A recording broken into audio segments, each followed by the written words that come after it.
Tchadiens, mes chers compatriotes, je voudrais également rassurer nos partenaires que le Tchad continuera de tenir son rang et assumer ses responsabilités dans la lutte contre le terrorisme et respectera tous ses engagements internationaux. Intervention télévisée du nouvel homme fort du Tchad, Mahamat Idriss Déby, une semaine après la mort de son père et alors que l'armée tchadienne rapporte au moins 12 militaires et 40 djihadistes tués ce mardi. Le pays occupe une place stratégique dans la lutte contre les djihadistes dans le Sahel. Cette annonce est donc encourageante. Reste que pour la France et la RDC, la priorité est de régler la situation dans laquelle se trouve le Tchad actuellement.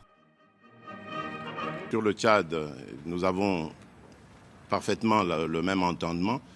Il faut très vite revenir à l'ordre démocratique. Nous soutenons évidemment la stabilité actuelle, mais à condition qu'ils aillent très vite vers la consolidation de la démocratie, des institutions.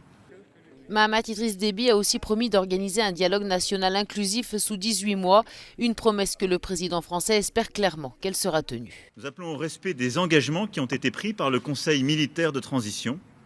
Je suis pour une transition pacifique, démocratique, inclusive. Je ne suis pas pour un plan de succession. Et la France ne sera jamais aux côtés de celles et ceux qui forment ce projet.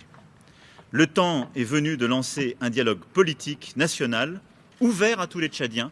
C'est ce qui est attendu aujourd'hui du Conseil militaire de transition et c'est la condition même de notre soutien. En attendant, sur le terrain, les violences vont crescendo. Ce mardi, 9 personnes ont été tuées dans des manifestations sporadiques contre la junte militaire à N'Djamena et dans le sud du pays. Il y aurait une quarantaine de blessés.